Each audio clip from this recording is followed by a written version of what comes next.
Good morning, good morning, good morning, good morning. Welcome to day 8 of The Purpose Driven Life by Rick Warren. I want to welcome all of you who are joining live. I see a few people popping in now. Good morning, good morning. Welcome to all of you who will be catching this by the replay. And if you are catching this by the replay, make sure you put in the comments hashtag replay so that I know that you were here and that you joined and that you participated in day 8 of our journey in The Purpose Driven Life by Rick Warren. I'll show you a copy of the book. Hello, hello, hello, hello again. My name is LaKeisha Mallett. I am a strategist. I help you strategize and create a game plan, a blueprint, a strategy to get to your destination of success in life, business, and with your finances. I love what I do. I love helping people really uncover their life's mission and purpose and then serve that to humanity. I believe that we all were birthed to birth something that the world needs, that mankind is supposed to be used to help mankind move forward. I believe we all have a destiny to leave the world better than we found it. I don't think that only certain people were meant to be visionaries or to be catalysts for change in this world. I think all of us have a unique talent that is supposed to impact the world for good. And my purpose is to help you uncover that and then serve it back to humanity. So again, that is who I am. I am LaKeisha Mallett. Thank you for joining this live session today as we talk about day 8 of The Purpose Driven Life by Rick Warren. I call it the roadmap to our life's purpose. So day 8, planned for God's pleasure. Plan for God's pleasure. You created everything and it is for your pleasure that they exist and were created. Revelations 4:11. You were planned for God's pleasure. The moment you were born into the world, God was there as an unseen witness smiling at your birth. He wanted you alive, and your arrival gave him great pleasure. God did not need to create you, but he chose to create you.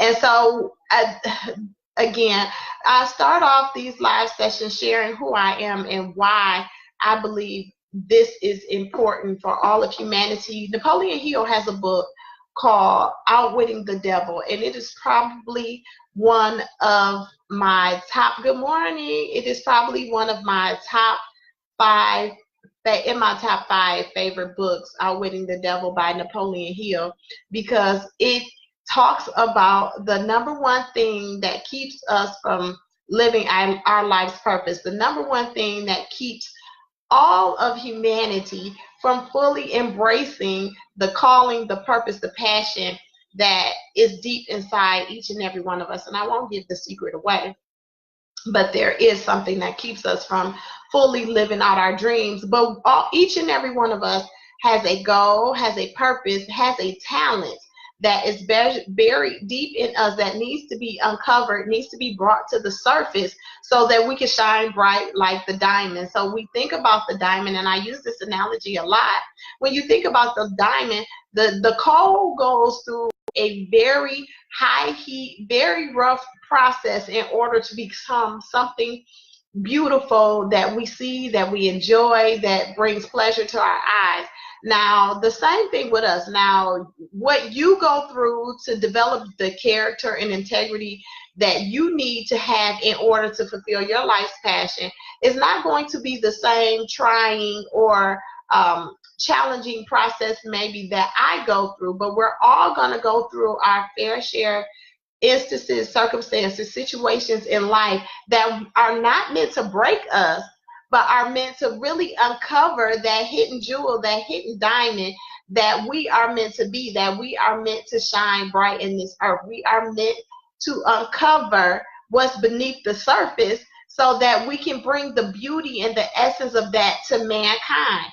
Again, we all are here to change the world for the better. Generations not yet born, I try to live by this, and I want you all to adopt this as well, that generations not yet born should be impacted by the legacy that not only you live, but the legacy that you leave.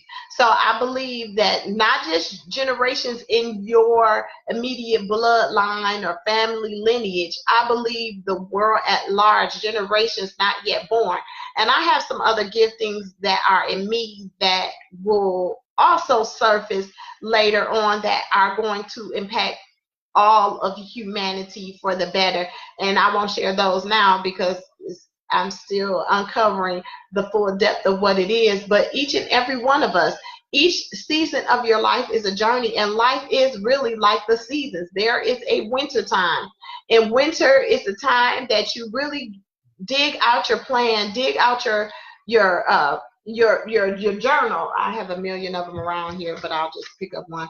But you dig out your journal and you begin to get crystal clear about the direction, the plan, the purpose you have for your life. You write you write the vision, the clear vision, the detailed vision. You write that in the winter. In the spring is time when you begin to cultivate the ground. So in the spring season of your life is when you're starting to sow the seed. Maybe you're not getting paid for your speaking in the beginning.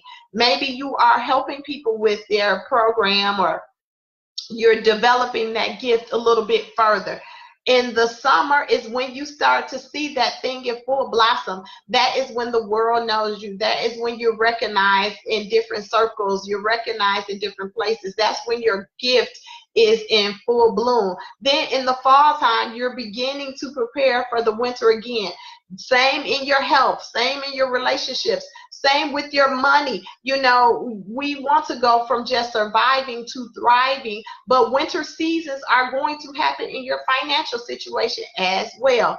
They're going to happen in your health. You're going to experience something that maybe was unexpected. But what do you do in the winter season so that when summer comes, you can come out of that and really be on the flourishing and thriving side of that winter season not taking you under. Okay, going back to our book. Okay.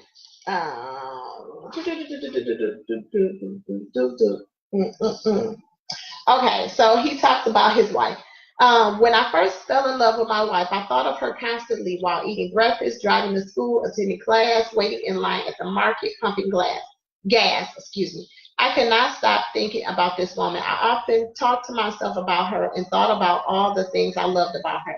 This helped me to feel close to Kay, even though we lived several hundred miles apart and attended different colleges. By constantly thinking of her, I was abiding in her love. This is what real worship is all about, is falling in love with Jesus. So